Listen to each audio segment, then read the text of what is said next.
Ready, start. The requirement of section 304 part 2 IPC is that the doer must have the knowledge that the act performed is likely to cause death or to cause such bodily injury as is likely to cause death but without any intention to cause death. Full stop. Thus, the basic ingredient of section 304 part 2 IPC is presence of knowledge and absence of intention. Full stop. The doer must have the knowledge that the act performed by him would likely cause death etc, but there should not be any intention to cause death. Full stop. This being the legal framework, let us now deal with the charge against the appellants taking the same as correct. Full stop.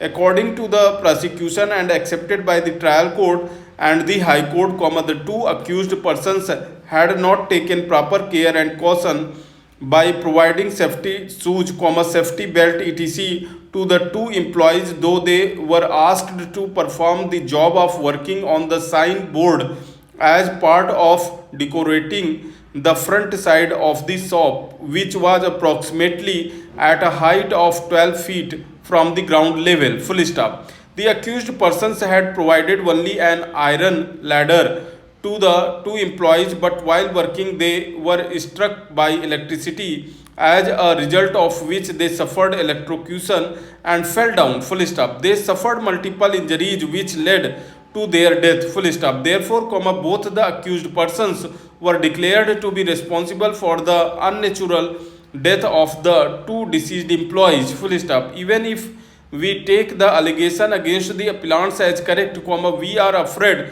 no prima facie case can be said to have been made out against the appellants for committing an offence under section 304 part 2 IPC. Full stop. From the record of the case, it is evident that there was no intention on the part of the two appellants to cause the death or cause such bodily injury as was likely to cause the death of the two deceased employees. Full stop. It cannot also be said that the appellants had knowledge that by asking the two deceased employees to work on the signboard as part of the work of decoration of the frontage of the shop, they had the knowledge that such an act was likely to cause the death of the two deceased employees. Full stop.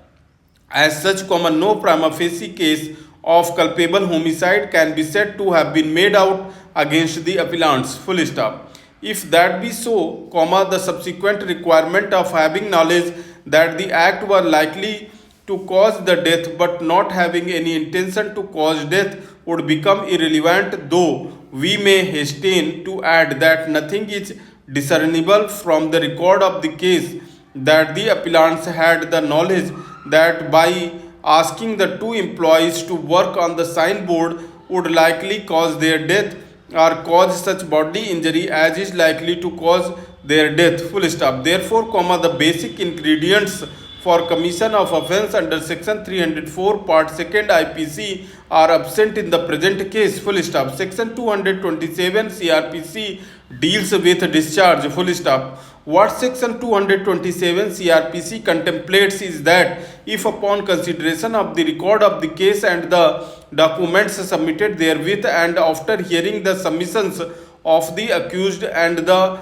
prosecution in this behalf, the judge considers that there is no sufficient grounds for proceeding against the accused, he shall discharge the accused and record his reasons for doing so. Full stop. At the stage of consideration of discharge, the court is not required to undertake a threadbare analysis of the materials gathered by the prosecution. Full stop. All that is required to be seen at this stage is that there are sufficient grounds to proceed against the accused. Full stop. In other words, the materials should be sufficient to enable the court to initiate a criminal trial against the accused. Full stop. It may be so that at the end of the trial, the accused may still be acquitted. Full stop. At the stage of discharge, court is only required to consider as to whether there are sufficient materials which can justify launch of a criminal trial against the accused. Full stop.